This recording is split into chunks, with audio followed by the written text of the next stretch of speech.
Allô, allô.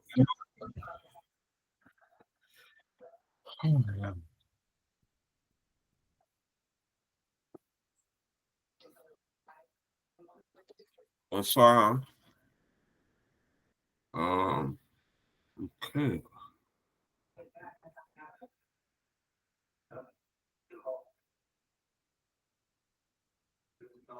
Bon, en attendant que les autres nous rejoignent, ceux qui sont là, est-ce que vous avez des questions ou des préoccupations que vous aimeriez que j'adresse?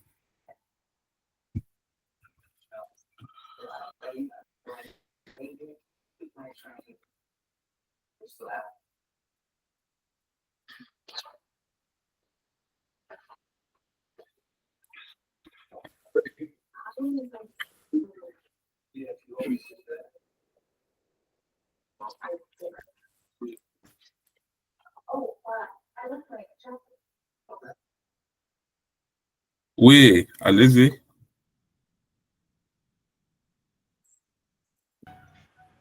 Bonsoir, docteur. Oui, bonsoir. Moi, je voulais, si vous pouvez revenir un peu sur les intervalles de confiance là. Oui. Je n'ai pas bien compris la partie là. Il y a une question spécifique ou bien... Parce qu'il n'y a quand même pas de prendre tout. C'est le principe même que je n'ai pas bien compris. Quoi. OK.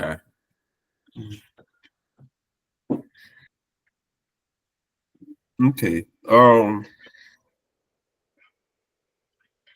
Le principe.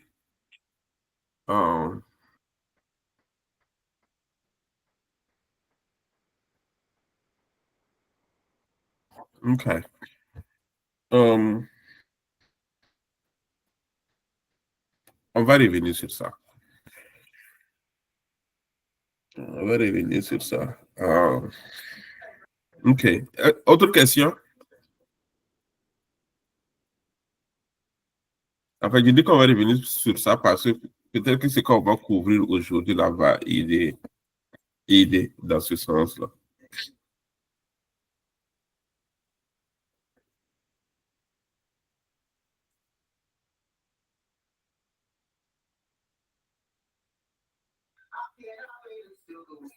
OK.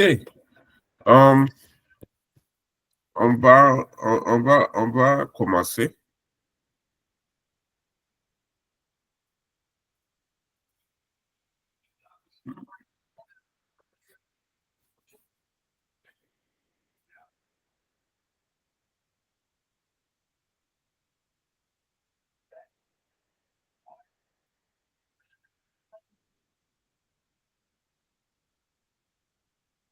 OK. Je partage mon écran.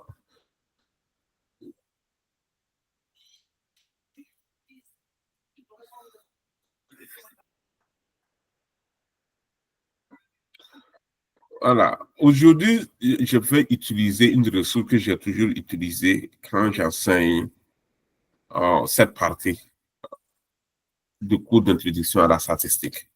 Voilà. Je pense qu'ici, ça a été bien présenté.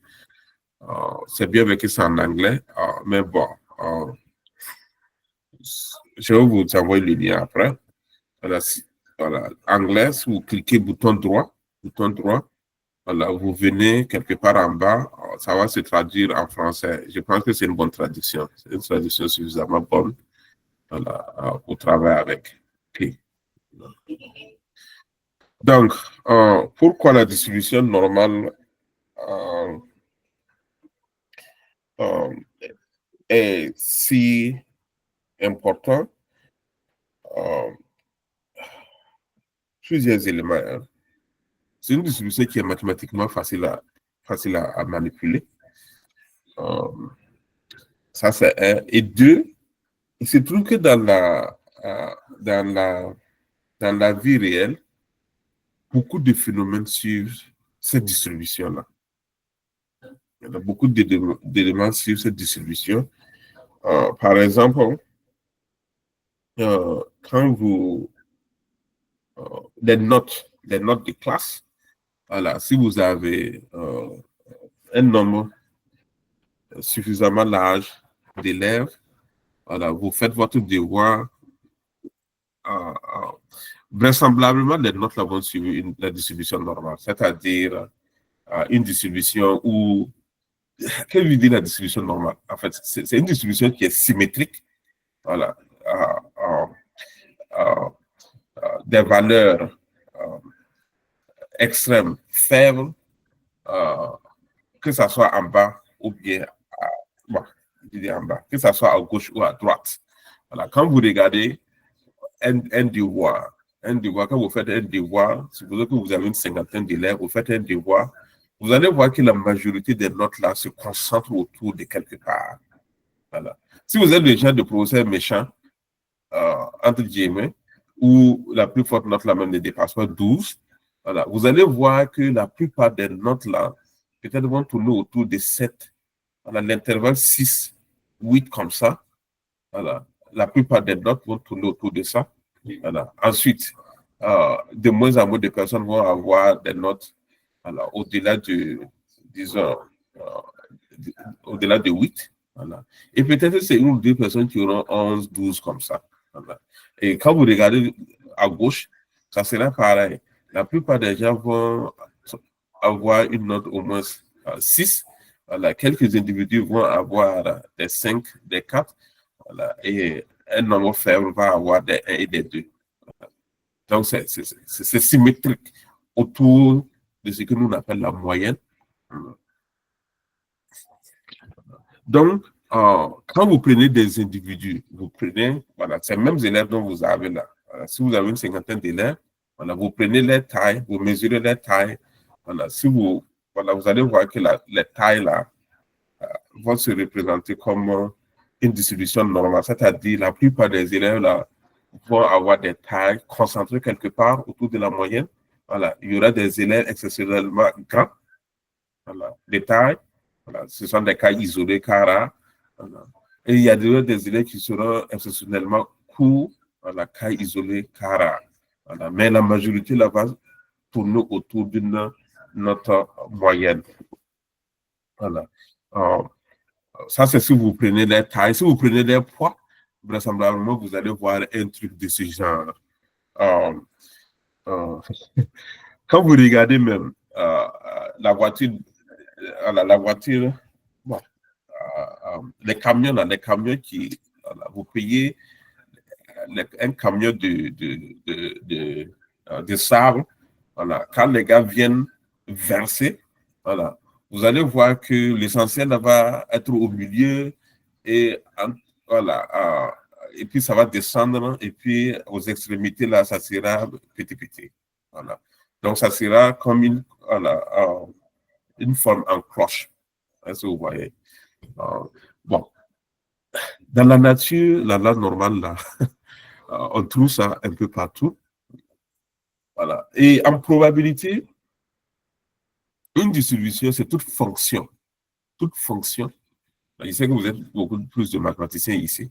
Voilà. Une probabilité, c'est une fonction qui prend des valeurs positives, voilà, pour tout x, voilà, f de x supérieur à 0. Et ce n'est pas seulement positif. Voilà. Les valeurs là sont comprises entre 0 et 1. Voilà. Donc, pour tout x, f de x est compris entre 0 et 1. Voilà. Et la sommation ou bien l'intégrale de f de x, voilà, x allant de moins l'infini à plus l'infini donne 1. C'est ça essentiellement l'idée de distribution d'une probabilité. Voilà. Et la distribution normale, c'est une fonction particulière, hein, qui répond à ça.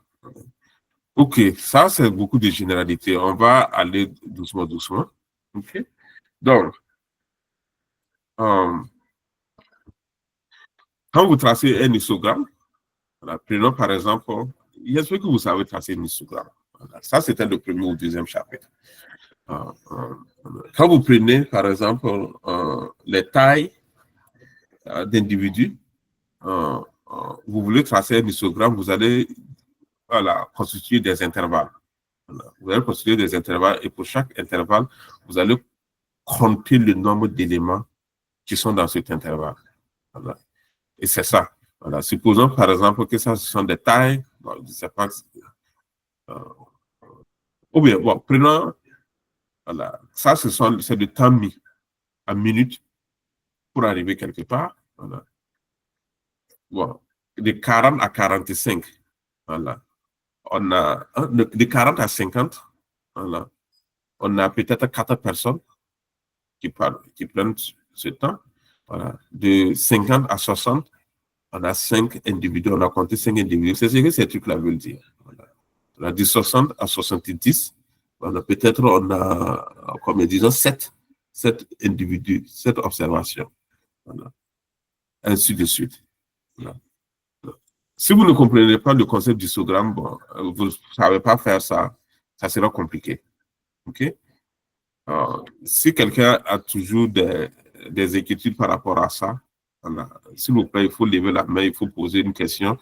Voilà, on va s'attarder dessus.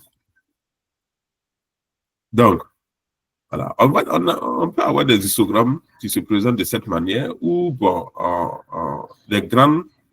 voilà, les grandes fenêtres, là où la majorité des éléments tombent là, voilà, ça se trouve à droite et puis, bon, à l'extrême gauche, voilà, on a des éléments, mais il n'y a pas beaucoup d'observations. Il n'y a pas beaucoup de nombres. Ou bien, voilà, euh, ça, on va dire biaisé à gauche. On a une distribution biaisée à gauche. Et ça, on va dire une distribution biaisée à droite. OK? Euh, et également, ça, c'est un peu partout. Hein? Voilà, c'est éparpillé. On a une distribution éparpillée. Mais dans de nombreuses situations, on se retrouve avec une distribution de cette manière-là, ou l'histogramme-là est ça. L'histogramme-là est symétrique. Voilà. Ou, voilà, là où vous avez les plus grandes fréquences, c'est-à-dire là où on compte beaucoup plus d'éléments, c'est au milieu. Voilà. Et plus on se loin du milieu, plus on compte moins d'éléments. Okay. Et voici la forme de la loi normale, le bleu là. Voilà. C'est une fonction. Encore une fois, la loi normale, c'est une fonction. Voilà. C'est une fonction de probabilité. Voilà. Une fonction de probabilité, c'est une fonction voilà, qui remplit un certain nombre de conditions. Voilà. Donc, si vous voulez, voilà, alors vous pouvez vous débrouiller, trouver une fonction là, une fonction, une forme de fonction qui respecte ces conditions. Voilà. Si quelqu'un d'autre n'a pas encore fait ça, on peut appeler ça peut-être la distribution, la probabilité de n tel. Voilà. C'est juste une fonction. Voilà. Et quand on graphe cette fonction-là, voici sa forme. Là. Okay. Donc, c'est une forme en cloche. Voilà, vous voyez la cloche dont on parle. Une forme en cloche. Voilà.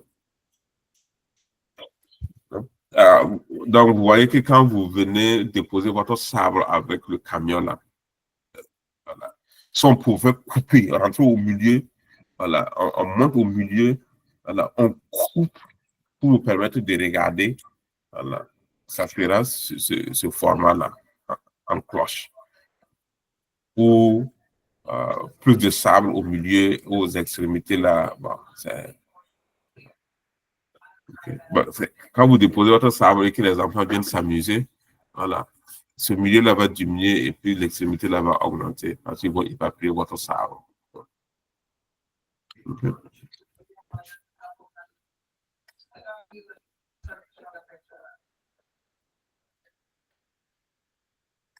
Donc, de nombreuses choses suivent de près une distribution normale. Par exemple, taille des... Vous voyez, ça c'est... c'est ça le problème de la traduction là, non? On dit hauteur des personnes. Non, nous on dit taille des personnes. OK? C'est ça, non? Taille des personnes. OK? Voilà. Taille des produits manufacturés. Voilà. Ici, là, c'est pas seulement la taille. OK. Les produits manufacturiers, ne sont pas toujours homogènes. Donc, ça, on peut mesurer. Voilà. Selon, par exemple, le volume des produits manufacturiers, peut-être que le volume des produits manufacturiers allait être mieux. Voilà. Si on peut mesurer les volumes, là, on va voir que ce n'est pas toujours homogène, même si à l'œil nu, ils paraissent homogènes, ce n'est pas toujours le cas. Et si on les mesure, on va trouver que les volumes qu'on obtient à suivre vraisemblablement la loi normale. Voilà. Erreur de mesure. Voilà. Quand on fait des mesures, on fait des erreurs. Voilà. C'est difficile. Les erreurs de mesure c'est connu. Si on veut mesurer quelque chose, on va intégrer des erreurs, mais ce sont des erreurs minimes. Voilà. Mais si on part dans les précisions, on va voir que si on met, voilà, on va voir que d'une mesure à une autre, il y a une petite différence. Voilà. Et donc, ce sont des erreurs, on appelle ça des erreurs de mesure parce qu'il y a quand même une vérité. Voilà. Si on dit que c'est 1 mètre, c'est 1 mètre. Voilà. Mais quand on commence à mesurer, voilà, il y aura toujours des erreurs de mesure. Donc, ces erreurs-là, on a remarqué que quand suivent une distribution normale, voilà. Quand vous mesurez la tension des individus, vous avez 30, une cinquantaine d'élèves. Voilà, vous prenez le tensiomètre pour mesurer les tensions. Voilà, à un moment donné, vous allez trouver que les valeurs que vous obtenez là suivent une loi normale. Encore une fois, la majorité des gens ont des tensions concentrées autour d'une moyenne. Voilà, et il y a des gens qui ont des tensions relativement basses. Il y en a d'autres qui ont des tensions relativement élevées. Mais les extrêmes, là, c'est vraiment une minorité. Okay. Les résultats de test, ça, on a parlé de ça, les notes de classe. Ça va? Est-ce que vous avez des questions, des préoccupations?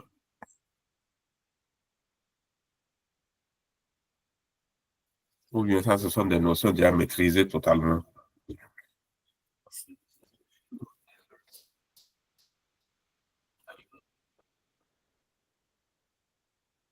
OK.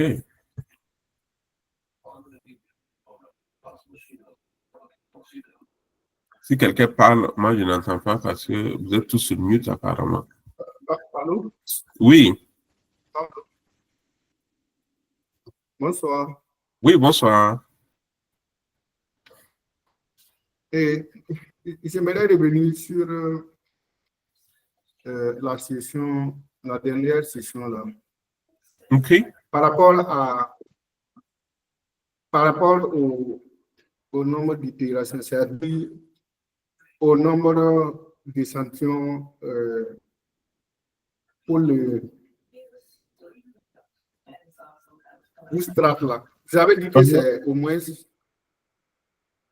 1000, on doit considérer 1000 échantillons. C'est la norme normale, comme ça, ou bien on peut aller au-delà de 1000 échantillons. Parce que, sachant que plus on a d'échantillons, plus on gagne en précision. Ou bien c'est pas comme ça. Parce que on a pris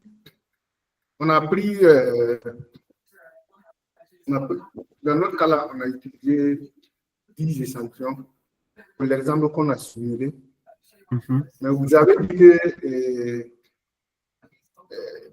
normalement, en tout cas pour être encore plus confortable, on peut aller jusqu'à 1000. Est-ce que c'est là, on peut aller au-delà ou bien c'est... Non, j'ai dit au moins 1000. Au moins 1000. Voilà. Quand on veut faire bootstrap, il faut itérer au moins 1000. Voilà. Si c'est faisable. Parce qu'il y a des choses tellement compliquées que même une itération la prend un temps fou que, bon, peut-être 1000 n'est pas réaliste. Voilà. Mais dans la pratique, si on veut faire bootstrap, alors au minimum 1000. 1000, on peut aller à 2000, 10 000, 5000, voilà, mais au moins 1000. OK? ça, c'est pour avoir suffisamment de mesures pour voir la distribution normale.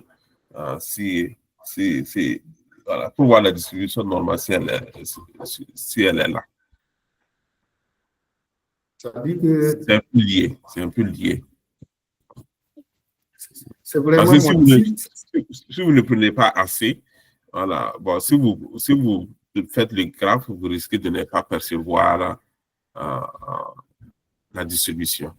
Et si ce n'est pas nombreux aussi, quelques valeurs accidentellement, voilà, quelques mauvaises mesures peuvent changer tout, peuvent changer la représentation.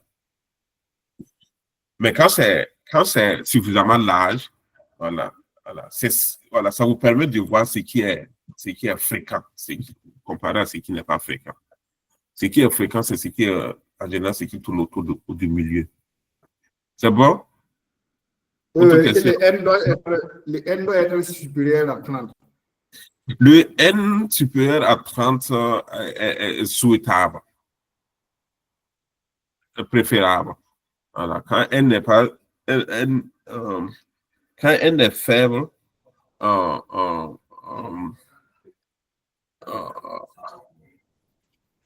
j'ai montré ça hier, j'ai montré ça la fois dernière. Voilà, quand vous prenez un échantillon de 5, voilà, et que vous allez échantillonner 5 éléments dans 5, voilà, j'avais pris des notes. Voilà. Facilement, vous pouvez vous retrouver avec des notes de 19, 20, 20. Voilà. Comme c'est 5 seulement, ou bien vous allez vous retrouver avec des notes de 2, 2, 4, 4.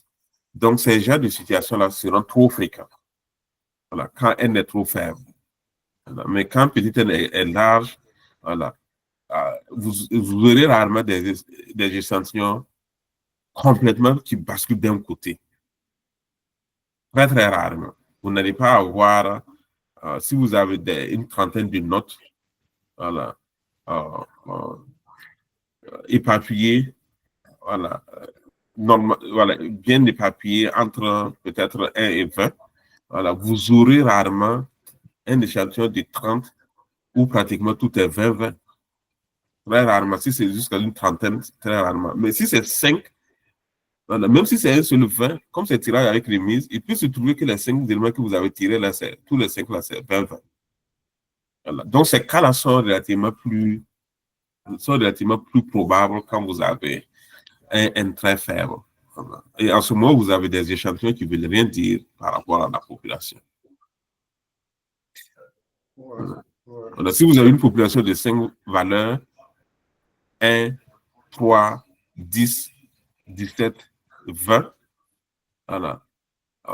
C'est une population de 5 éléments. Si vous tirez avec remise et que vous vous retrouvez avec 20-20, ces 20-20 n'ont rien à voir avec la population que vous avez. Parce que vous avez une population qui a des valeurs de 1, de 3.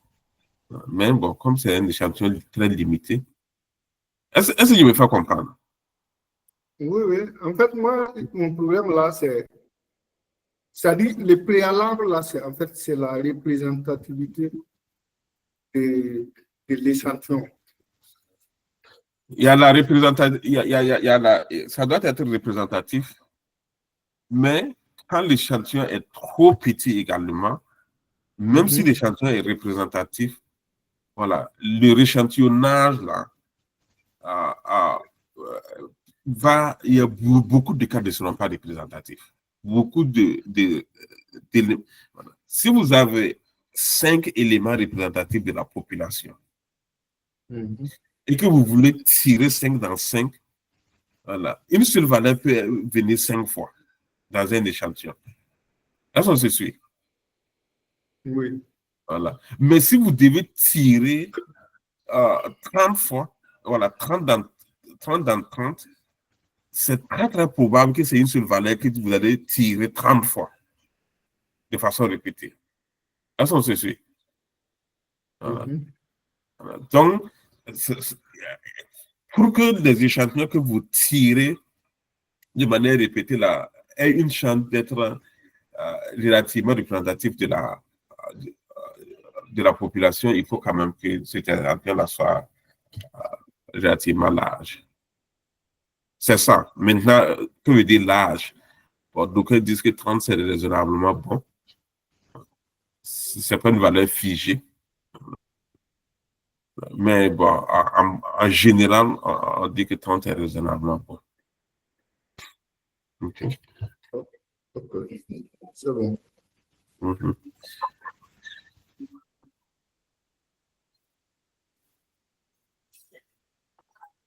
Ça, ce sont des subtilités, hein. Ça, ce sont des subtilités de la chose. On va vous dire, non, il faut prendre 30 sans vous dire pourquoi 30.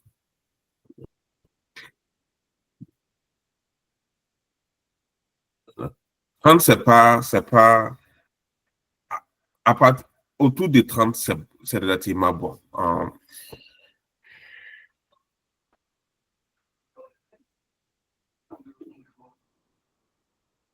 Il y a un des TD qui va vous permettre de voir ça.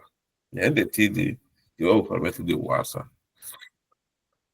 Je ne sais pas si c'est le TD que vous devez soumettre ce vendredi ou bien c'est le TD suivant.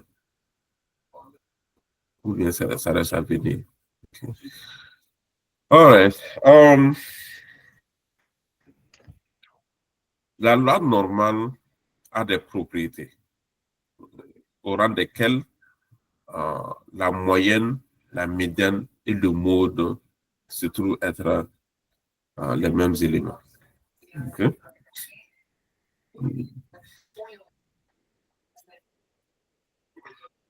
C'est symétrique. C'est symétrique, donc bon, ça se comprend. Donc, moyenne, médiane, mode sont équivalents. Voilà. Symétrie par rapport au centre, c'est-à-dire 50% de valeur inférieure à la moyenne et 50% supérieure à la moyenne. Okay. Voici quelque chose que vous pouvez utiliser pour vous amuser à voir. Voilà. Prenons un truc. OK, on va mettre size. On peut mettre les 14. Taille 14. C'est-à-dire c'est 14 lignes. Voilà. OK. On va peut-être augmenter. OK, on va restart. OK, voici ça. Voilà. Vous voyez les billes qui tombent. Voilà. Et là où ça tombe, on va compter. OK? On va compter là où ça tombe. On va accélérer ça tout de suite. OK? Voilà. La position, quoi. Voilà, si ça tombe à la position 11,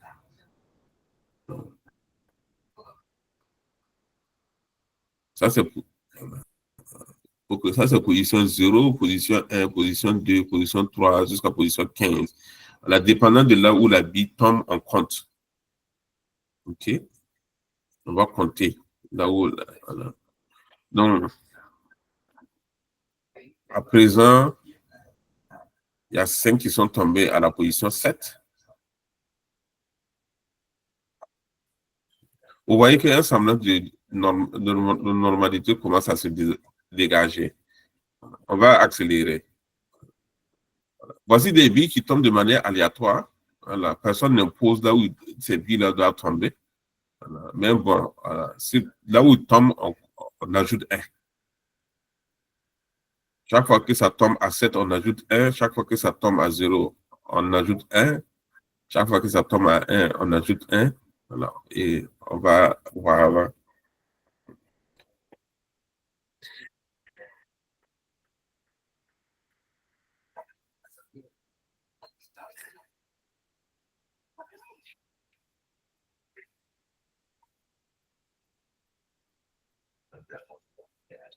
Là, vous voyez que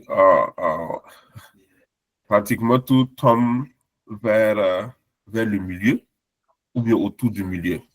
Voilà. Comme ça, on versait du Sahara. Okay.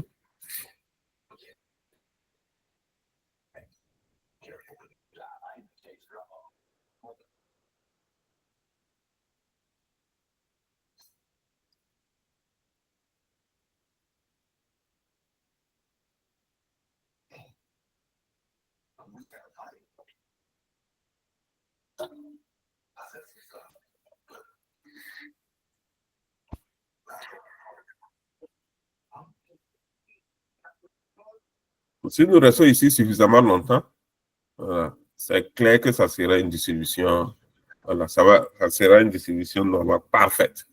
Voilà. Peut-être même qu'on va avoir quelque chose va tomber à 0. Voilà. Ce sont des cas extrêmes rares. Quelque chose va tomber à 14. OK. Bon, 13, on n'a rien. Bon, alors que 1, on a quelque chose.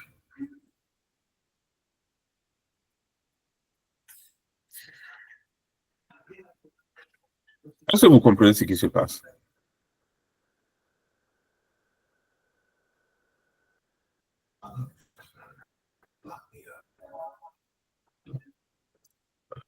C'est-à-dire les billes, on les laisse à partir du milieu, en haut. Voilà.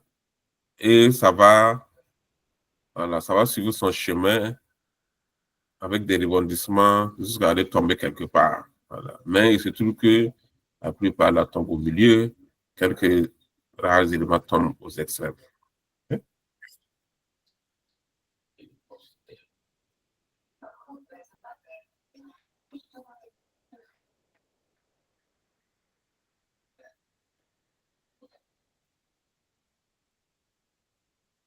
Rien ne tombe ici, à 13 ou 14.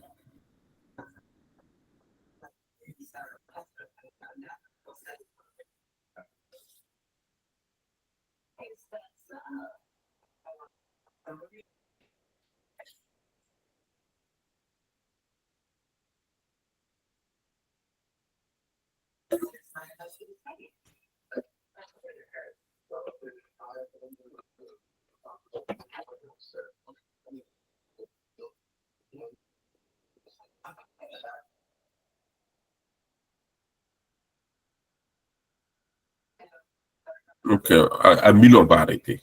À 1000 billes, on va arrêter.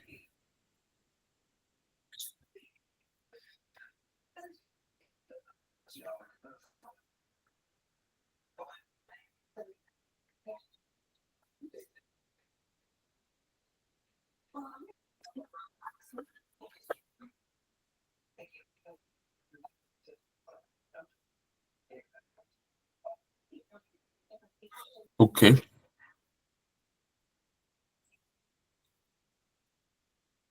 Voilà.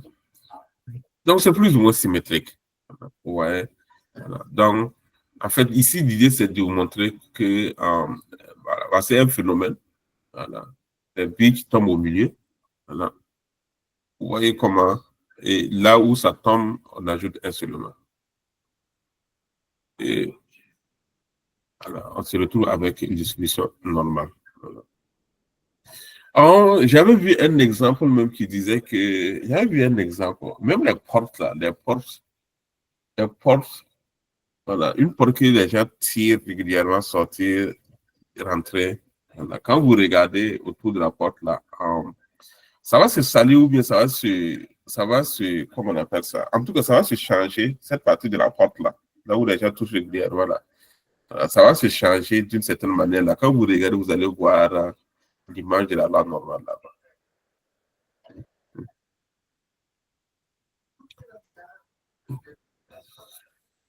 Alors, les cas types. OK? On a déjà vu les cas types.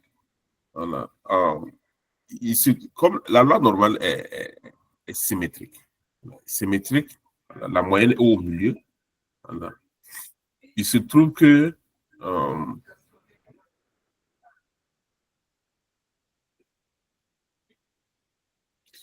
voilà, supposons que on a réorganisé les données de sorte que la moyenne là c'est 0. OK. Réorganiser les données de sorte que la moyenne c'est 0, c'est quoi? Moyenne, euh, on prend chaque élément, par exemple, ce sont des tailles, voilà, on calcule la moyenne. Voilà. Si on retire de chaque élément la moyenne, OK, là, on aura, ce qu'on va avoir là, on aura une moyenne de 0. OK. Mais, voilà, si on décide de diviser, voilà, on retire la moyenne et on divise par l'écart type, voilà. L'écart type de ce qu'on obtient là devient 1. C'est bien ça, non? OK. Donc, l'écart type de ce qu'on obtient devient 1. Voilà. Et il se trouve que la distribution normale, là, voilà, la moyenne ici, plus 1 écart type, moins 1 écart type, voilà, 68% des éléments tombent autour de ça. OK? Donc, si vous prenez les tailles d'individus, il y a la moyenne et il y a l'écart type. Voilà. Il se trouve que 68% des individus vont tomber, voilà, vont avoir une taille ou bien une note, si on parle de notes, voilà, vont avoir une note, voilà, 68% vont avoir une note plus ou moins un écart type de la moyenne. Je ne sais pas si ça a un sens, si vous comprenez de quoi je parle.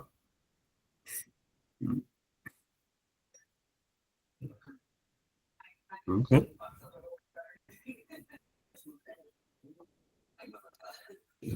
Donc, ici, supposons que vous avez une distribution standardisée. Voilà. Alors, je vais vous montrer comment la standardisation en bas. Alors, la standardisation, seulement, c'est retirer la moyenne divisée par l'écart type. À ce moment, la moyenne, c'est 0, l'écart type, c'est 1. Voilà, la distribution normale, là, 68% est située entre moins 1 et plus 1. 95% est située entre moins 2 et 2. OK? 95% des observations sont situées entre moins 2 et 2. Voilà. Et 99,7% sont situées entre moins 3 et 3. OK? Voilà. Quand vous...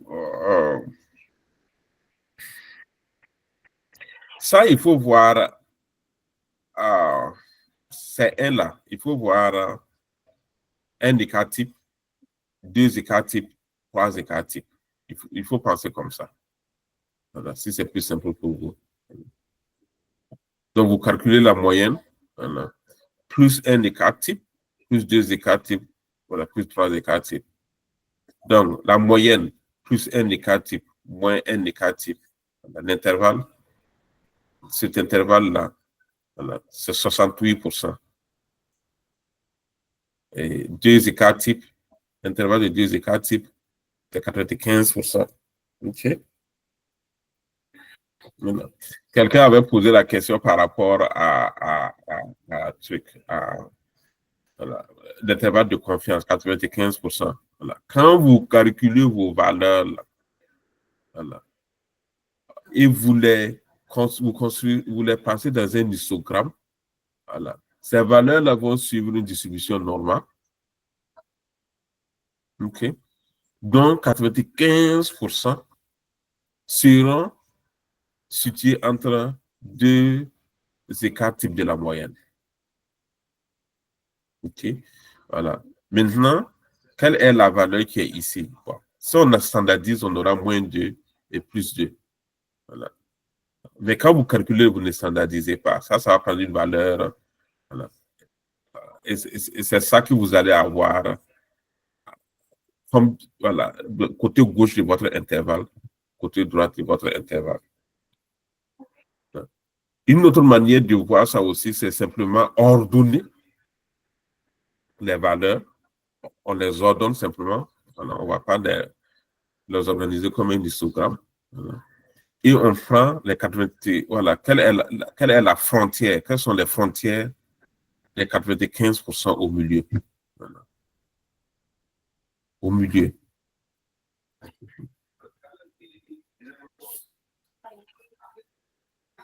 Voilà. Quelles sont les frontières? Voilà. Quels sont les éléments? Voilà. Alors, si vous êtes intéressé par 95%, voilà, ce qui est en dehors de ça sont considérés comme extrêmes. Voilà, extrêmes. Voilà. Voilà. Les extrêmes, c'est des deux côtés, symétriques. C'est une distribution symétrique. Voilà. Il y a des extrêmes à droite et il y a des extrêmes à gauche.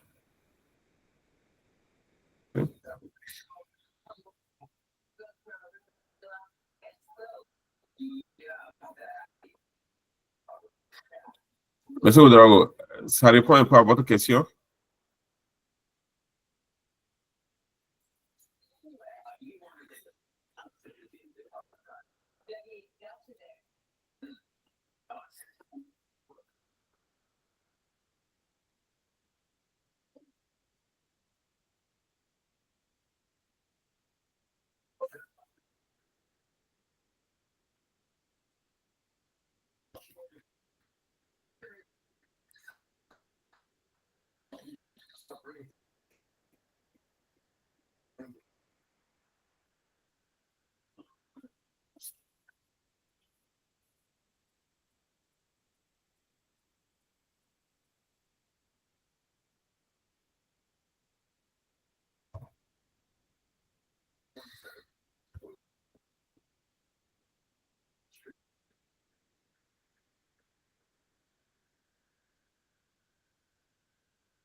Donc, on a les données ciblées.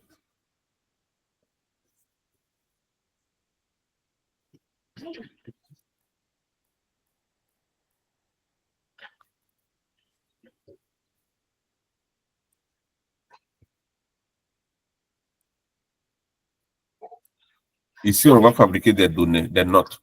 Alors, on va fabriquer des notes, c'est ce qu'on fait ici. Alors, on va fabriquer des notes. La voici. OK. Supposons que ce sont des notes moyennes. OK. Voici la moyenne générale de ces notes.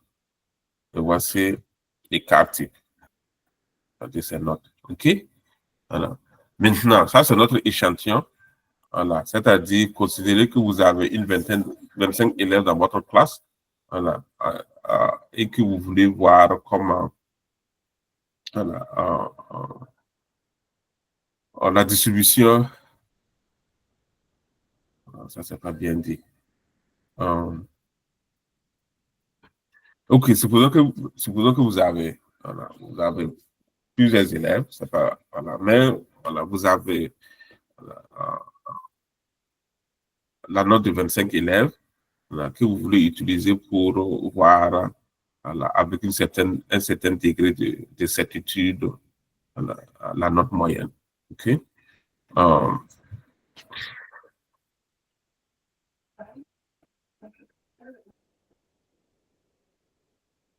Ça peut voilà, prendre comme ça. Voilà, donc, supposez que vous êtes dans une école où il y a des centaines d'élèves. Donc, vous prenez un échantillon représentatif de 25 élèves, vous avez les notes. Un échantillon représentatif de 25 élèves, vous avez les notes, voilà, et vous voulez voilà, généraliser la note obtenue sur les 25 là par rapport aux centaines d'élèves à l'école. Voilà. Bon, si l'échantillon est représentatif, c'est la note c'est la note moyenne des 25 élèves là. Mais ça, c'est la note de l'échantillon que vous avez. Vous auriez pu avoir un autre échantillon. Voilà. Et vraisemblablement, voilà, la note moyenne que vous allez calculer va être différente. Voilà. Donc, chaque échantillon possible voilà, va vous donner une valeur différente. Donc, si vous avez un seul échantillon, oui, vous avez une valeur, mais est-ce que voilà, cette valeur-là, c'est une parmi des possibilités. Voilà. Donc, nous, on va fabriquer ces possibilités-là et puis voir leur distribution. Okay? Alors, on va supposer que on pouvait prendre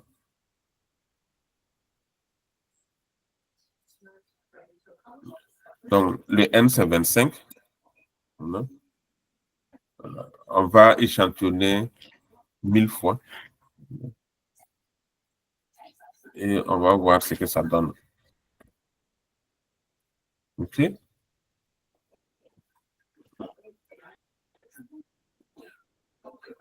Donc, voici ce que nous avons. Chaque échantillon possible a une moyenne. Tantôt, le premier échantillon nous a donné 15, 0,97. Le deuxième échantillonnage nous a donné ça. Voilà.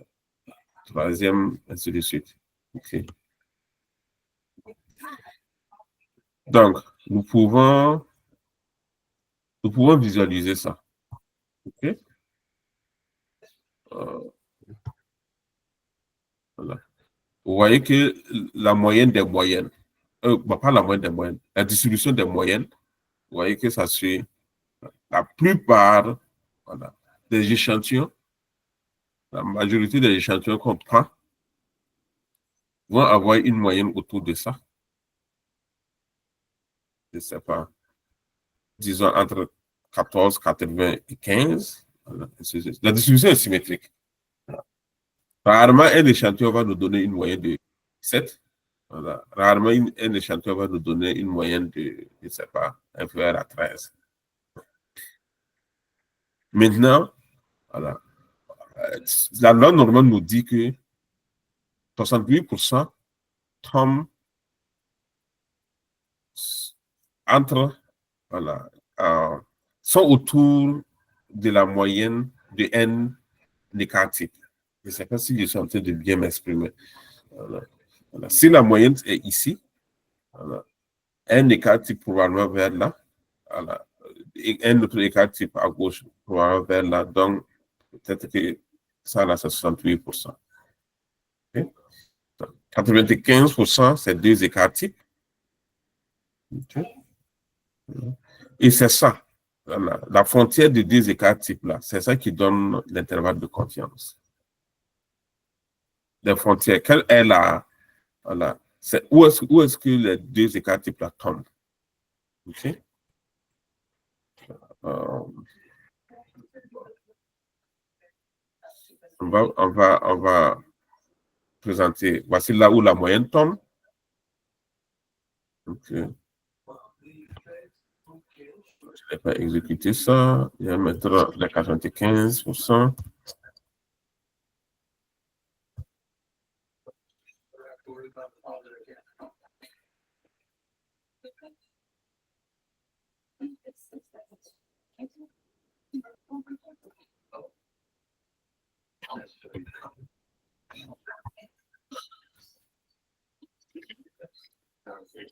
Je vais refaire le truc là sans mettre la légende. Je vais mettre la légende.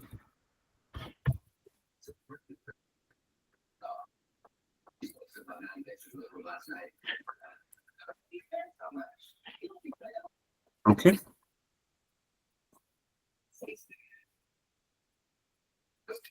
Donc, ça, c'est deux écartés. OK. 95% des moyennes calculées là tombent entre ces deux barres-là. Okay. Si on avait utilisé les 68% au milieu, on va faire ça. 88% au milieu.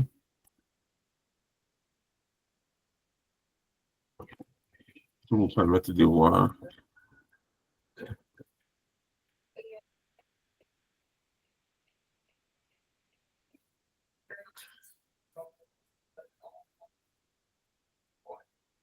ça c'était 95%. Maintenant, on va mettre le 68% au milieu. 68%. Donc, ça, on va déterminer le alpha. On va mettre ça. 68. 68.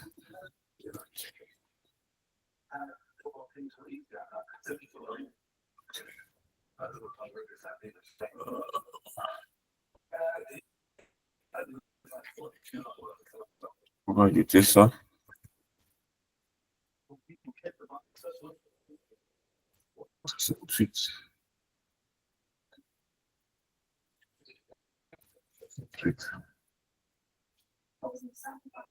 On va mettre un boulot. On va exécuter ça, voir ce que ça donne.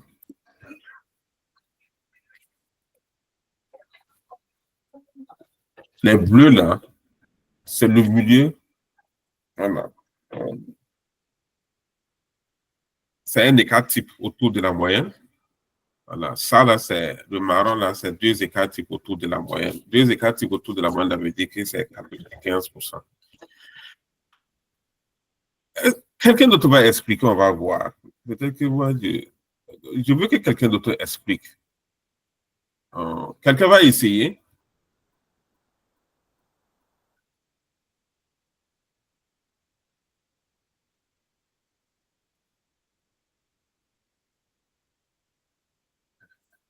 Est-ce que si vous avez compris, vous devez pouvoir nous aider ici. Si vous n'avez pas compris, essayez de nous situer. Là, ça va peut-être aider.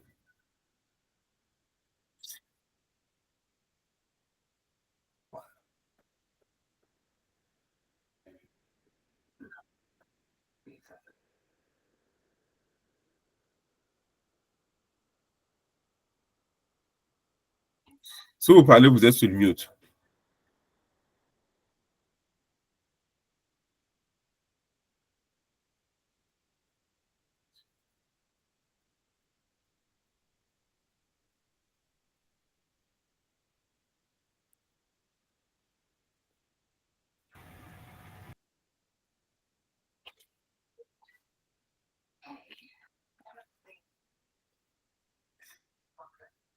Mais j'ai compris juste un peu, mais expliquer là, j'aurais du mal à expliquer. Bon. Si tu as du mal à expliquer, c'est que tu n'as pas compris. C'est l'indicateur. On a compris si on peut expliquer, si on peut dire ça autrement, on ne sait pas comment. Si on ne peut pas le faire, c'est que. Oui, monsieur Saoudou.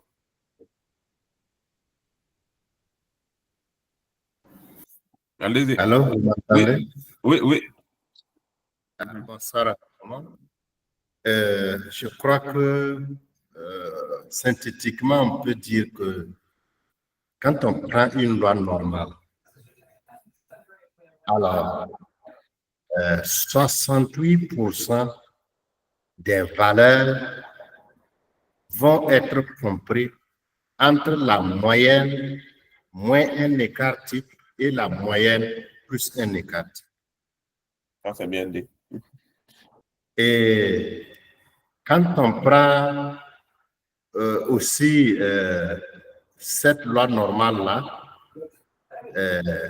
95% des valeurs vont se situer entre la moyenne moins 2 écarts types et la moyenne plus 2 écarts types. Et c'est la même chose pour 99,7% qui vont se situer entre la moyenne moins 3 écarts types et la moyenne plus 3 écarts types. Je crois que synthétiquement, c'est ce que j'ai retenu. Non, c'est ça. C'est ça. C'est ça. C'est ça. Donc, maintenant, ça transféré aux moyens de bootstrap que nous avons obtenus. Voilà. Voilà. Voici la moyenne. Voilà. Voici la moyenne moins un écart type de la moyenne. bon, en fait, moins un écart type des moyennes calculées. Voilà. Voilà. La moyenne plus un écart type. OK? Donc, 68% des moyennes calculées là sont situées entre ces deux intervalles. OK? Bon, en fait, cet intervalle en bleu. De la même manière, voilà, 95% sont situés entre cette barre-là et cette barre qui correspond à la moyenne moins 2 écarts type et la moyenne plus 2 écarts type. Okay? Maintenant, ces frontières-là, quelles sont les valeurs qui sont ici? Voilà. C'est ça l'intervalle de confiance à 95%. Okay.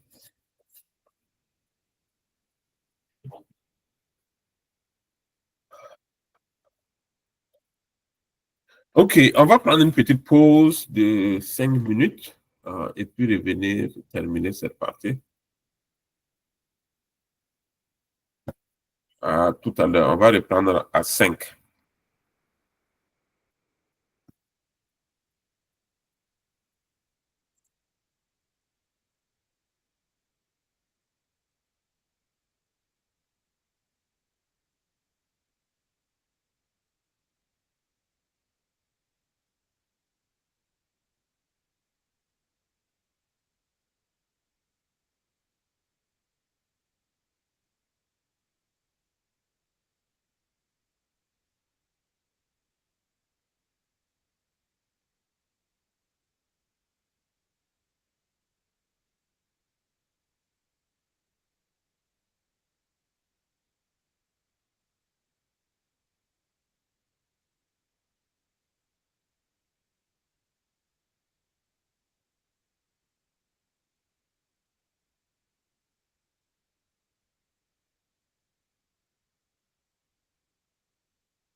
OK. On va reprendre. OK. Ça, on va finir ça. Voilà. Bon, on va travailler avec un exemple. Voilà. Supposons que euh, euh, euh, on a les tailles des élèves. OK. Et les tailles là sont entre, voilà, OK, 95% des élèves de l'école mesurent entre 1,1 mètre et 1,7 mètre. OK. Hmm. Donc, ça, on vous donne ça. Voilà. On dit que on suppose que les données soient distribuées normalement.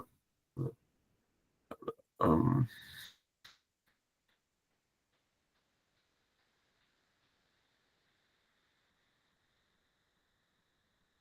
c'est une information qui manque ici.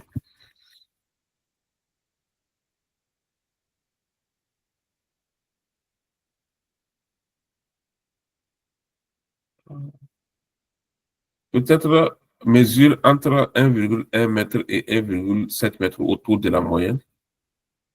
Voilà. Donc, si c'est ça de la moyenne, si on veut calculer la moyenne, voilà, comment vous allez procéder? Voilà, si c'est autour de la moyenne,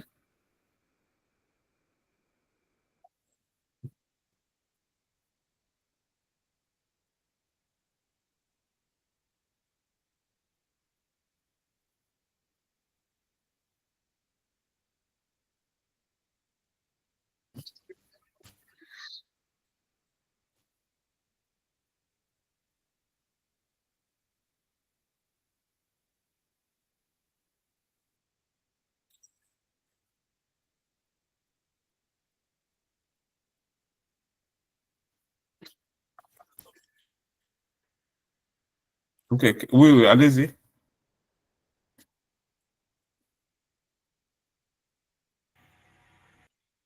Je pense qu'avec les deux informations, Mhm. on peut construire un système de deux équations à deux inconnues. Ok, La valeur, mhm, vas-y. la valeur 1,1 là, Mhm, ça va être égal à la moyenne mhm. moins 3 fois l'écart type. Qu'est-ce que ça veut dire moins 3 et 4? C'est 2, c'est pas 3, c'est 2. Qu'est-ce que C'est ça veut dire? 95. Ok, ok, ok, assez, assez, assez. Ok, je vois, je vois, je vois. Donc, l'information qui dit que ça manque là, ne manque pas. Voilà. 95% Donc, des élèves de l'école mesurent entre 1,1 mètre et 1,7 mètre. Ok, en supposant que ces données soient normalement distribuées, voilà, pour vous calculer la moyenne et l'écart. Ok. Ah, une information, quand même. Voilà. 1,1 mètre et 1,7 mètre autour de la moyenne. Je pense qu'on devrait ajouter ça. ok. Voilà. Ok, vas-y avec ton raisonnement. Et donc, je disais qu'avec ces informations-là, on peut fabriquer un système de deux équations à deux inconnues. Ok, vas-y. Les inconnues, là, ça va être la moyenne et l'écart type. Ok. Donc, 1,1 là va être égal à la moyenne Moyenne moins 2 fois l'écart type. moins 2S ou bien 2E. 2E ou bien Maintenant, ET. Voilà, 2S. 1,7 Voilà. Le cas type, nous, on écrit S pour ça. Ok, donc M moins 2S est égal à 1,1. 1,1. Ok. Maintenant, 1,7 là, ça, c'est la moyenne plus Mhm. 2 fois l'écart type. Voilà, donc M plus 2S est Voilà. égal Donc, à c'est 1,7. Voilà. Donc, ce système-là, normalement, devrait nous permettre de résoudre ça. Voilà, vous pouvez ouais, essayer. Voilà, allez-y, essayez. Est-ce que vous pouvez calculer ça rapidement chez vous? Quelqu'un peut nous d'accord. donner la réponse de ça?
Quelqu'un a quelque chose?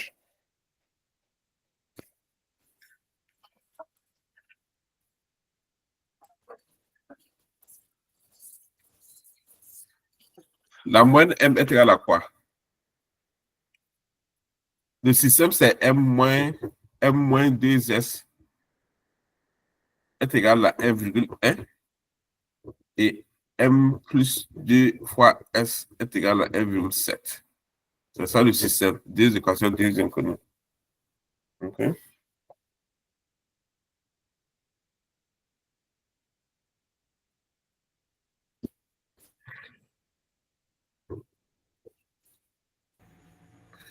Est-ce qu'il y a quelqu'un qui comprend? Vas-y, vas-y. Je trouve à mon niveau la moyenne égale à 1,9. 1,9. Oui, oui. Ah, OK. OK, vas-y. Et S? Ah non, c'est pas 1,9. Il y a une-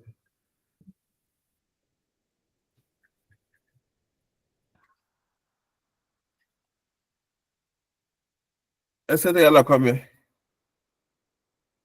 La moyenne, là, c'est 1,4. OK? 1,4. OK? Et puis négatif.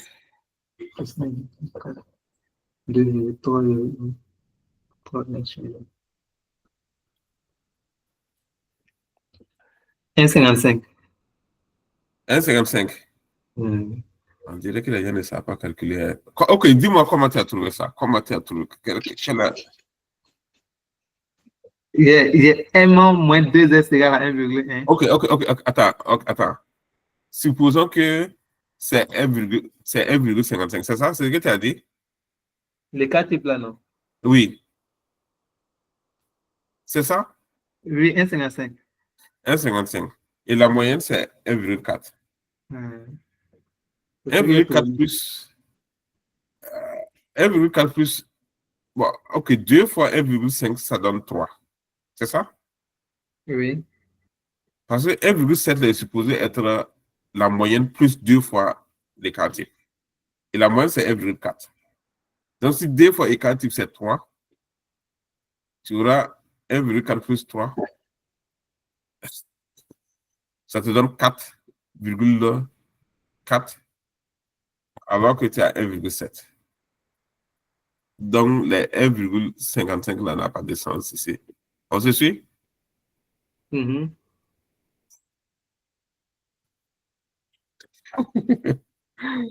Oh, OK. Bon, OK. Ça, c'est résoudre un système d'équation. Bon. Donc, Ah, il y a une erreur, il y a une erreur. il n'est pas grave. Mais la moyenne là, c'est bon.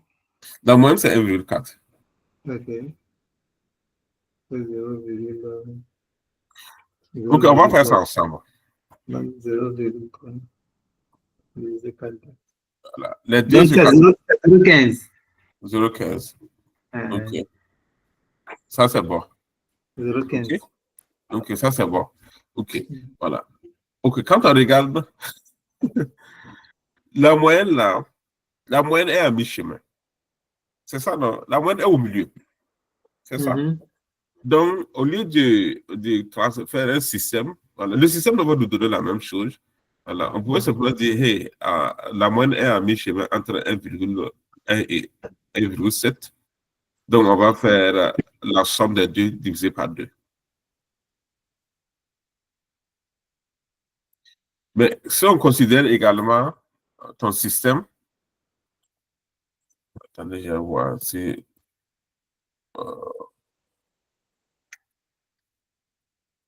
Une seconde, là. Si on utilise ça, évidemment, hein.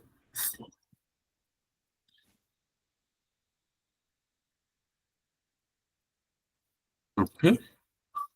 Draw. OK. Ici. OK. Got it. OK. On a dit qu'on a. Ah, withdraw. OK. Voilà. Si on prend... voilà. Pourquoi ça n'écrit pas?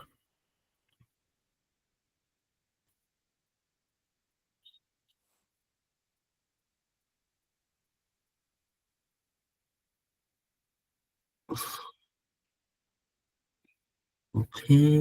Oh, OK, je dois prendre ça alors. Je prends M moins 2 fois S égale 1,1. M plus 2 fois S égale 1,7. Ça, c'est un système. Voilà, si on additionne les deux, voilà, on aura 2M. Ça plus ça donne 0. Est égal à 2,8. C'est ça? On est d'accord, hein? Voilà, donc, M est égal à 2,8 divisé par 2, c'est 1,4. C'est bon? OK.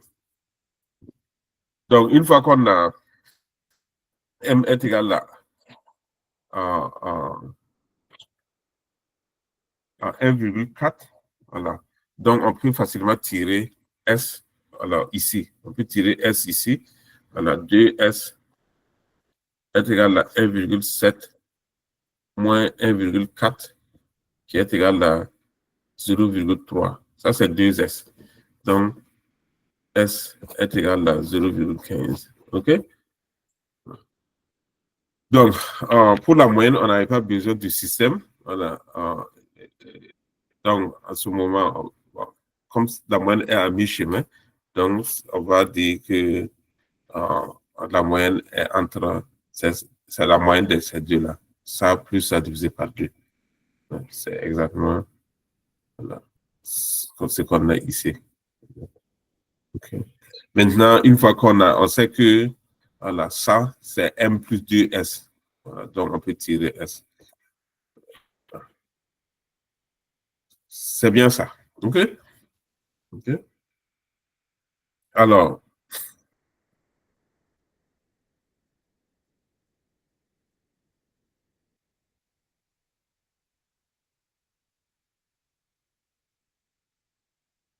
OK.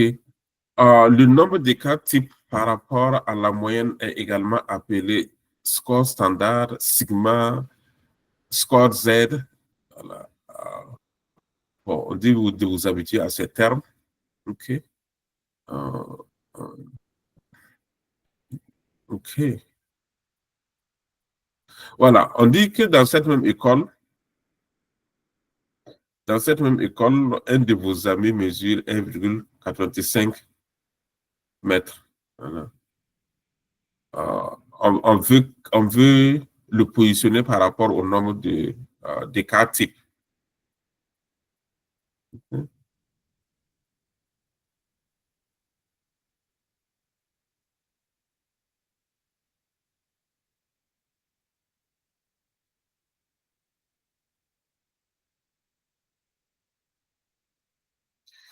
OK, donc il se trouve que 1,85 la correspond à 3 écarts types. Voilà. C'est-à-dire moyenne plus 3 écarts types. OK. 3 écarts types. Plus l'écart type, c'est quoi? L'écart type, c'est. L'écart type, on a mesuré, c'est 0,15. Si on multiplie 0,15 par 3, ça nous donne 0,45. Voilà. Alors que la moyenne, c'est 1,4. Donc, 1,4 plus 0,45, ça donne effectivement 1,85 mètres. Donc, 1,85 mètres correspond à 3 écarts types au-dessus de la moyenne.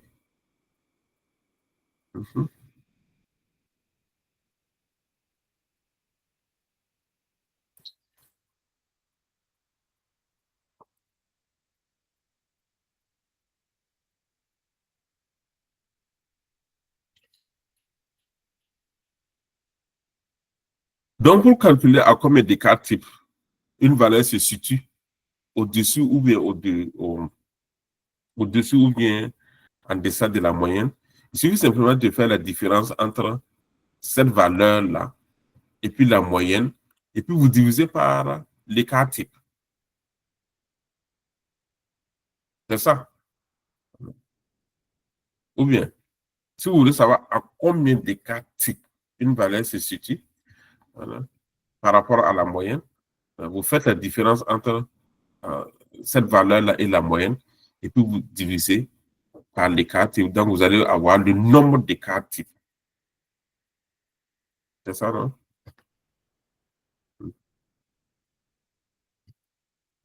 Est-ce que quelqu'un a une question? Est-ce que quelqu'un a une préoccupation à ce niveau?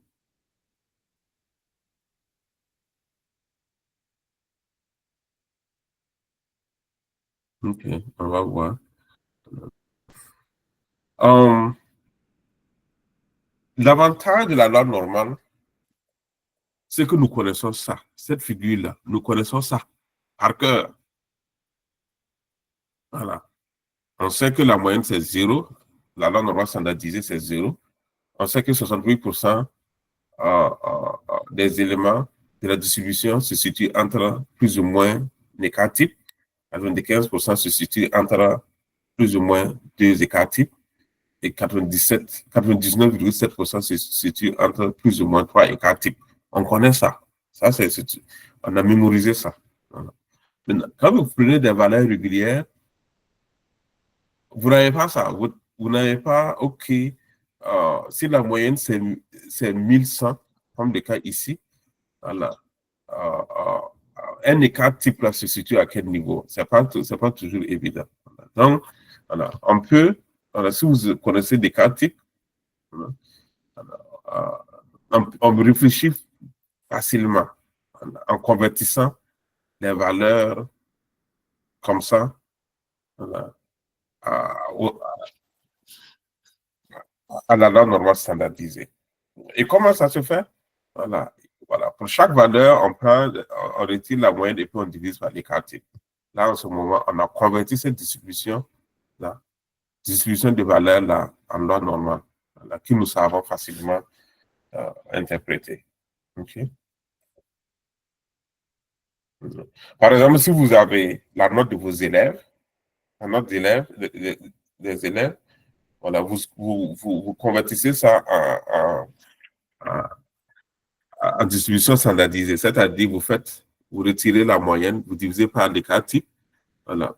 Voilà. Si l'élève qui a 3 là, voilà, l'élève dont la réponse à ces 3, ça veut dire que c'est un élève exceptionnel. Parce que plus de 99% des élèves ont une note inférieure à cette note. C'est ce que ça veut dire. Voilà. Si vous faites ces calculs, vous trouvez que la note de l'élève, là, c'est moins 1. Vous savez également que moins 1, là, ça veut dire quoi? OK. 68%, ça veut dire qu'ici, là, c'est 34. Voilà. 34%. Oh.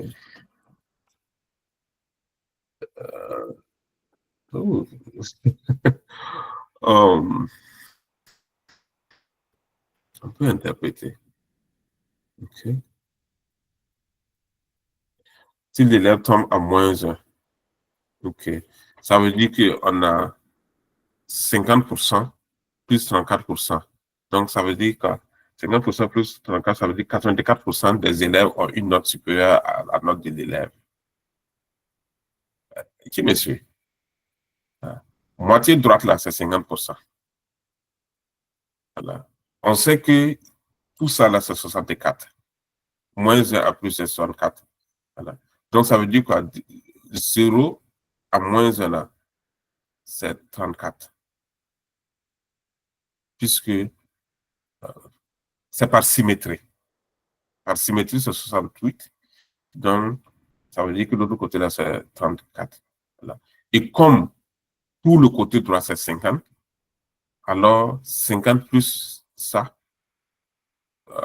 34, ça fait 84. Voilà. Donc, si l'élève est à moins 1, ça veut dire que voilà, 84% des élèves ont une note supérieure à la note de cet élève. Okay.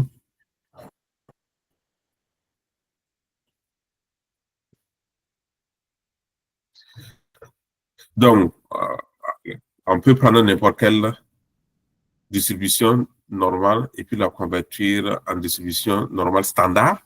Voilà. Pourquoi on fait ça? Parce que la distribution normale standard, c'est nous avons ça en tête. Nous avons la figure là et la probabilité là en tête. Par exemple, on vous donne ces notes. Voilà. Non, on va pas de notes. Une enquête sur le temps de trajet quotidien a donné les résultats suivants. OK. Voici le temps mis pour parcourir le trajet.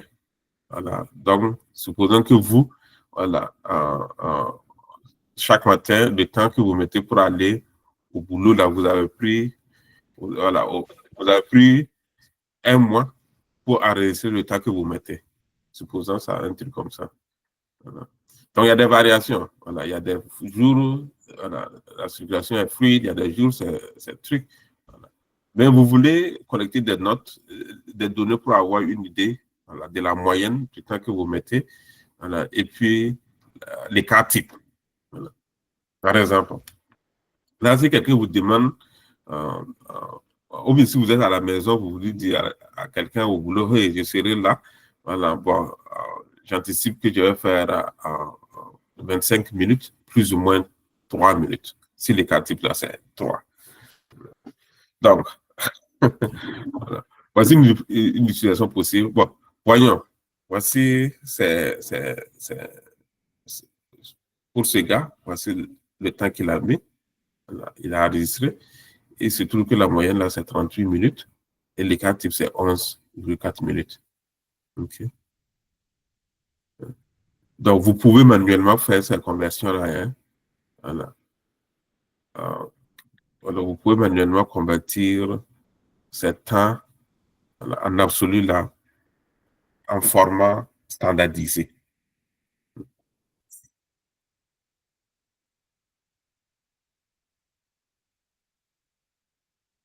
Okay.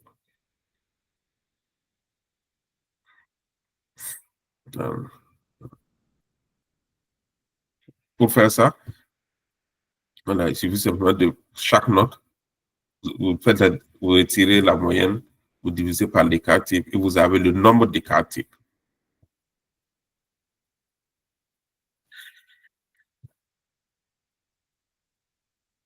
Donc,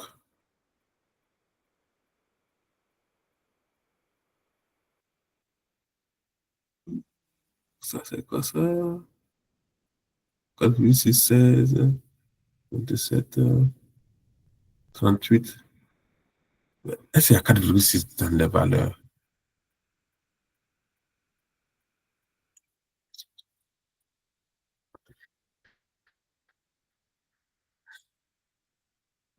OK. OK.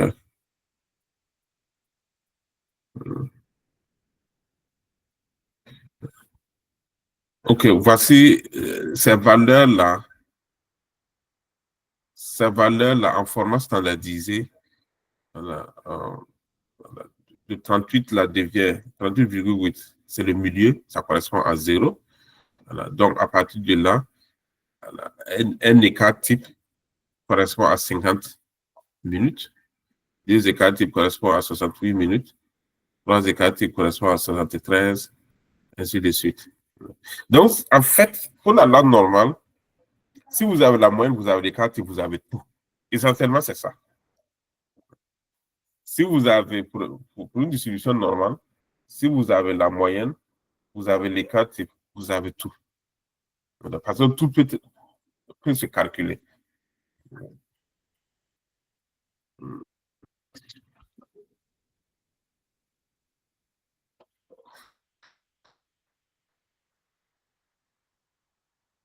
Et voici la formule des éléments en écart type qu'on appelle Z score, la valeur standardisée.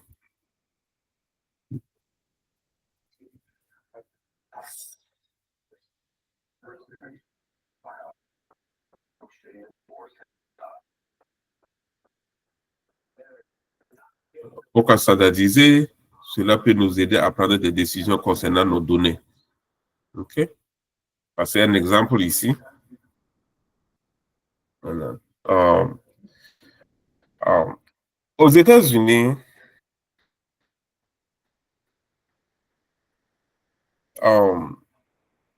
surtout au second cycle, je dis au troisième cycle. Au troisième cycle, les notes qu'on donne aux élèves, aux étudiants, là, souvent, on peut faire un devoir noté sur 100. Et la meilleure note, là, c'est 45. Mais on ne va pas dire que non, tout le monde a échoué. Voilà. Ça, on suppose que les notes ont suivi une distribution normale. Voilà. On va simplement se limiter aux notes que nous avons. On va calculer la moyenne de ces notes. Voilà. Et on va calculer les cas types. Voilà. Et voilà. À partir de là, si on veut que 60%, wow. Bon, le professeur peut décider. Le professeur peut décider quel pourcentage je veux marquer que non, ils n'ont pas validé mon cours. Sur cette base-là, on peut, si je veux, voilà, si je veux, voilà, si je veux qu'un écart type, voilà, c'est-à-dire à partir de -1, à partir de -1, en termes d'écart type, tu as validé. Si tu es en deçà de ça, tu n'as pas validé. Là, en ce moment, bon, même si les notes là sont concentrées, voilà, quel que soit là où les notes sont situées, on peut toujours faire ces ajustements. Donc, c'est un exemple typique qu'on donne ici. Voici les résultats des étudiants. Sur 60 points, voici les notes. La plupart des étudiants n'ont même pas obtenu 30 sur 60. Voilà. Donc, voilà, si c'est... On va se baser sur, OK, tu passes, tu as eu 30, bon, pratiquement tout le monde va échouer. Voilà. Donc, le test devait être vraiment difficile, alors le professeur décide de standardiser tous les scores et de ne faire échouer que les personnes situées à plus d'un écart type en dessous de la moyenne. Voilà. Donc, ici, la moyenne est de 23 et l'écart type est de 6,6. Voilà. Donc, et voici les scores standardisés. Voilà. Donc, ces notes-là, on va les standardiser, c'est-à-dire on va les amener à un niveau écart type. Voilà. Donc, la note faible, la dernière note, hein? Non, non. C'est pas la note faible.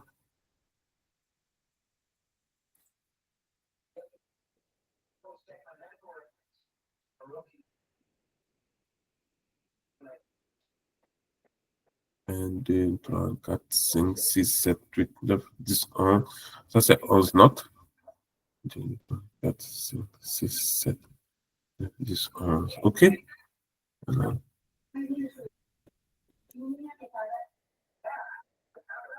Ah, OK, je vois. OK. Donc, les 20 là correspondent à moins 0,45 standard écart type. Les 15 là correspondent à moins 1,25. Les 26 correspondent à 0,45 écart type. Donc, quels sont ceux qui sont en deçà de -1? On les identifie, on dit que, OK, ces élèves, ces étudiants-là, en tout cas, ça ne va pas. Ça correspond à lui qui a eu combien? 14 et 15. Donc, sur la base de ça, ce sont ces deux-là qu'on va échouer. Qui comprend ce qui se passe?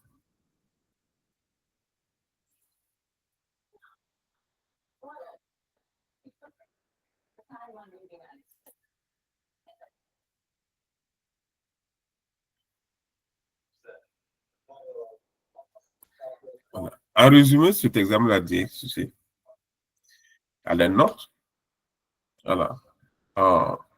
Le professeur décide, hey, moi, je vais échouer ceux-là qui sont à un écart type.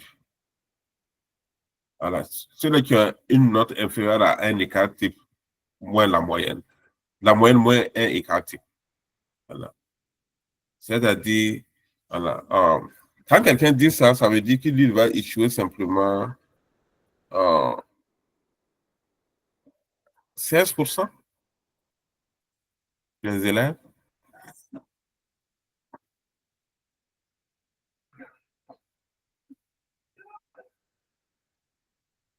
Ok, vous allez voir ce que ça veut dire. Ok, voici la distribution totale. Voici ça. Voilà. Donc, un écart type là. Voilà, moins un écart type. Voilà. Voici la surface restante. 9,2, 4,4, 1, donc si on calcule tout ça là, c'est 16%, environ 16%. Okay.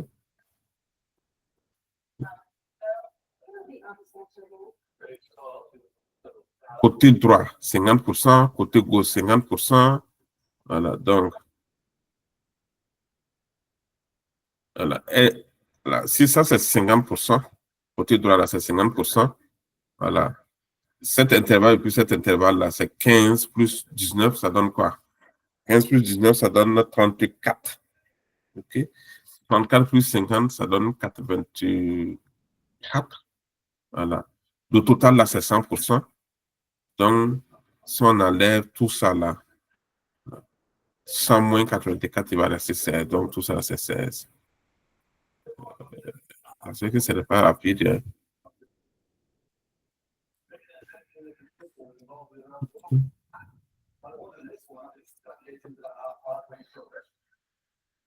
Exemple, votre score lors d'un test récent était de 0,5 écart type au-dessus de la moyenne.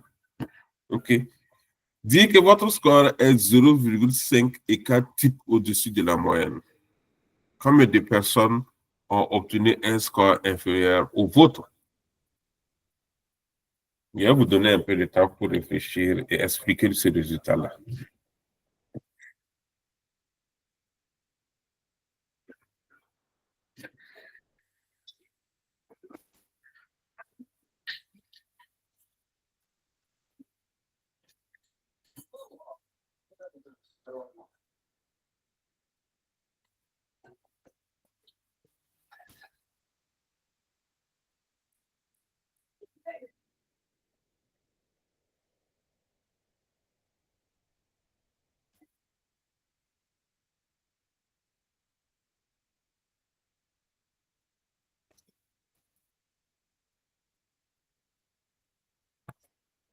Bien sûr que vous continuez à voir.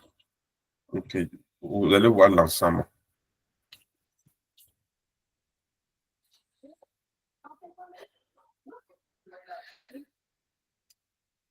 Qui va m'expliquer comment, voilà, les 69% là. Comment vous comprenez ça?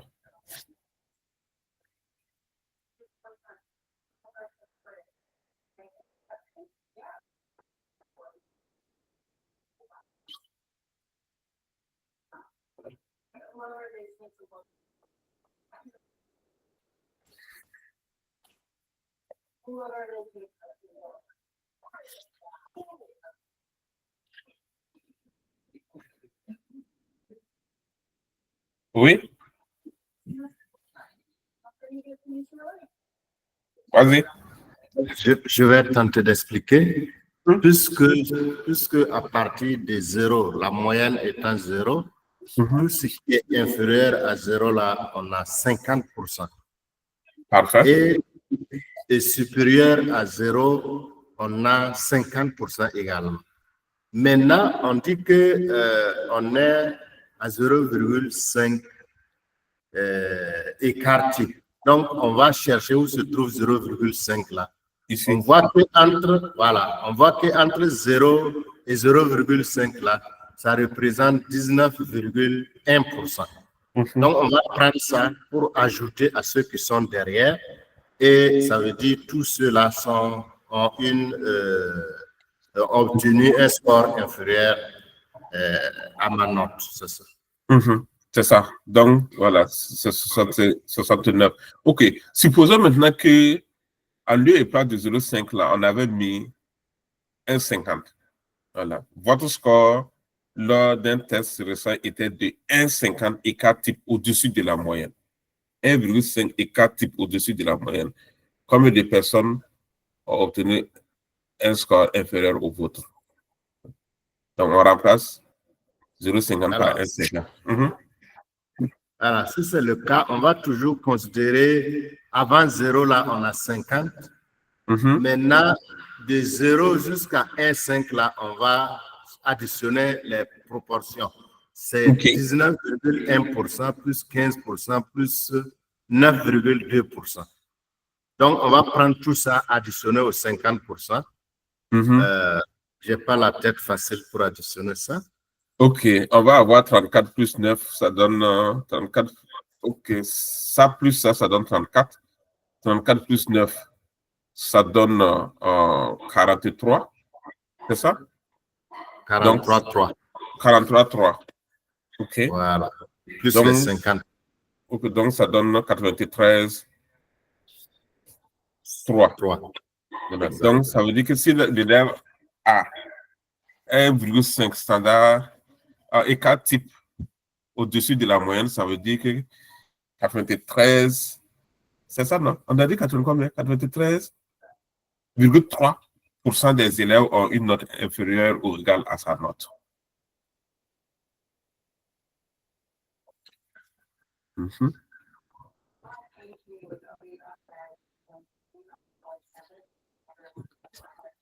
OK, voici un exemple pratique. Je vais vous laisser lire ça.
Donc, je vais voir si déjà on comprend ça. OK. Les 31% là, qui comprend de quoi on parle? 35% des sacs font moins de 1000 grammes là. Ça veut dire quoi?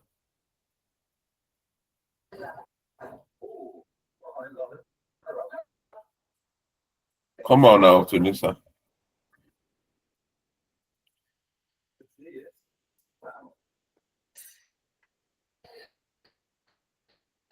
C'est-à-dire qu'on a normalisé. C'est-à-dire qu'on a normalisé. C'est-à-dire en prenant les distributions la moins la moyenne qu'on rapporte à l'écart. OK. Bon, on peut réfléchir. OK. On peut réfléchir de cette manière. Voilà. Mais, OK. 1000 correspond à combien d'écart type ici?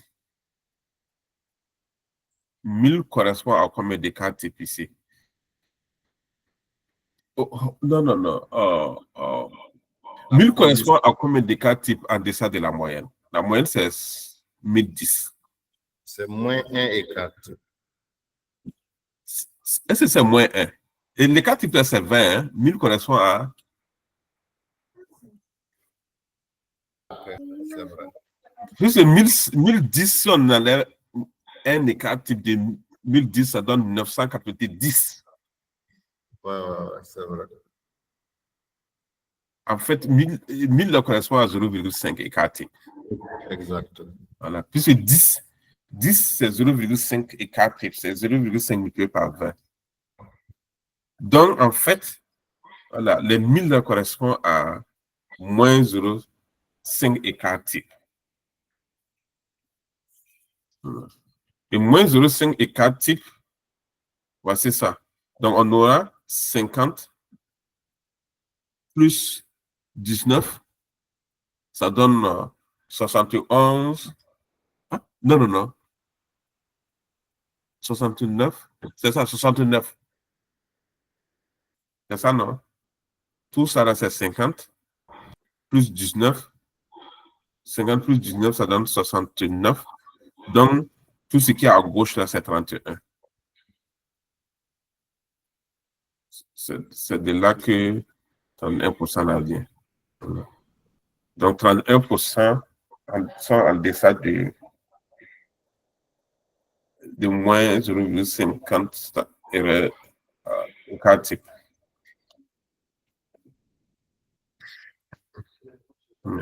Donc, voilà. Donc, 1000 tombe à ça. Voilà. Si vous ne voulez pas ça, peut-être qu'il faut augmenter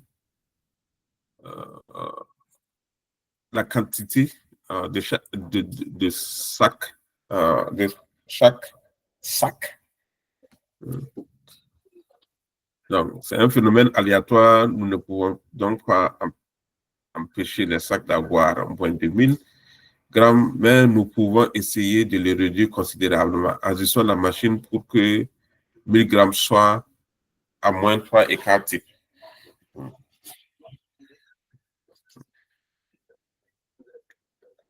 Voilà. Si 1000 grammes va tomber à moins 1 écart type, ça veut dire que très rarement, un sac va avoir moins de 1000 grammes.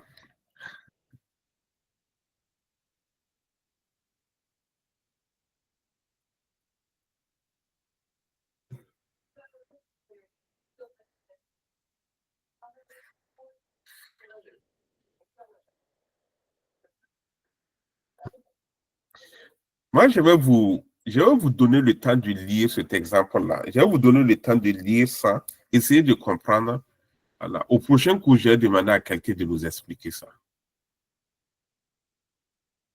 D'essayer de nous expliquer ça. Voilà. Je vous envoie le cours. En fait, l'objet de ce cours-là, c'est de comprendre la distribution normale.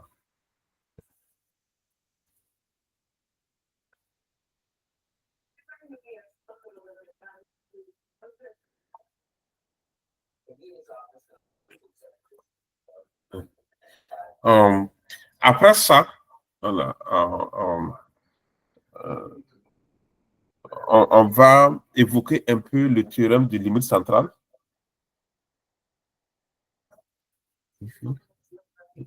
Parce que, oui, le cours passé, voilà, on a pris des échantillons calculés, puis vous avez vu. Voilà. Voilà, vous avez vu ce que ça donne. OK? Voilà. En réalité, c'est la démonstration numérique du théorème de limite centrale. Parce que le théorème de limite centrale dit que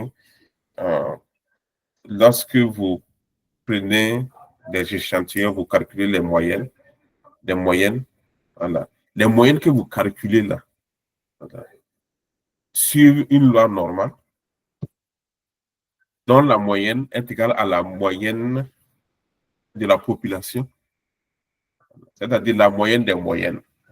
Vous prenez un échantillon, vous calculez une moyenne. Vous prenez un autre échantillon, vous calculez une moyenne. Alors, vous prenez 1000 échantillons, vous calculez 1000 moyennes.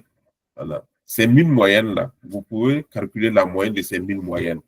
il se trouve que la moyenne de ces 1000 moyennes-là correspond à la moyenne de la population. Voilà. Et que l'écart type correspond à l'écart type de la population divisé par la racine de n. OK. Bon, on va parler de ça prochainement. Mais en attendant, voilà, avant le cours prochain, essayez de comprendre ça. Cet exemple-là, j'aimerais que quelqu'un m'explique ça.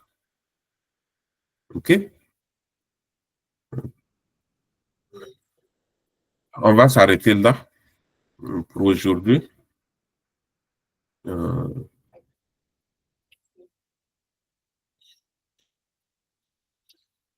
Si vous voulez pratiquer, il y a des exercices. Je crois que ce sont des exercices, c'est ça? En général, il y a des exercices à la fin. Voyons voir. C'est ça. Normalement, voilà, normalement, vous pouvez continuer avec les exercices. Si vous voulez. Questions, commentaires, préoccupations?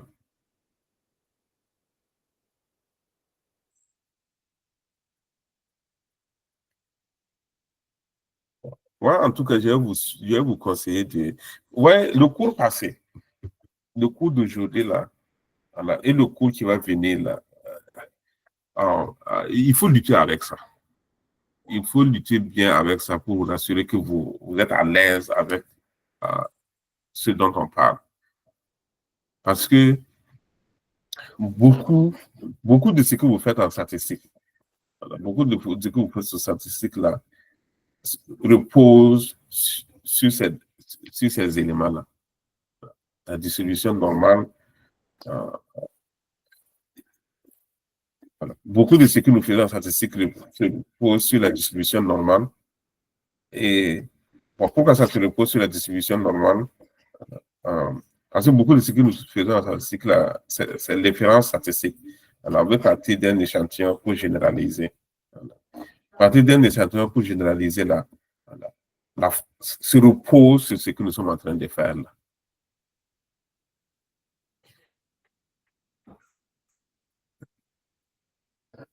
Parce que l'échantillon que vous avez, c'est un échantillon parmi tant d'autres, parmi d'autres possibilités. C'est ça. Un échantillon parmi une multitude de possibilités. Voilà. Donc, si on avait la possibilité d'obtenir cette multitude de possibilités-là, voilà, chaque possibilité, on calcule la moyenne. Bon, c'est vrai que c'est la moyenne qui nous intéresse.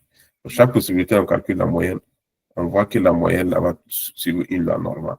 On a expérimenté ça, ça va passer. Voilà. Maintenant, pour le cours prochain, on va montrer, voilà, en théorie, voilà. Même si on ne va pas faire une simulation, en théorie, c'est ça. Voilà. L'élément que vous calculez là sur une loi normale. Et on va vous donner suffisamment d'éléments pour croire à ça. OK. S'il n'y a pas de préoccupation, il n'y a pas de questions, moi, je vais vous libérer.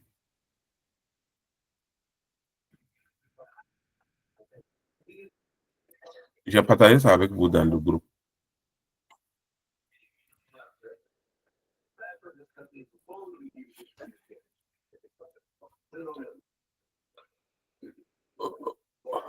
OK. Voilà. Bonne soirée à vous. Bye. Merci beaucoup.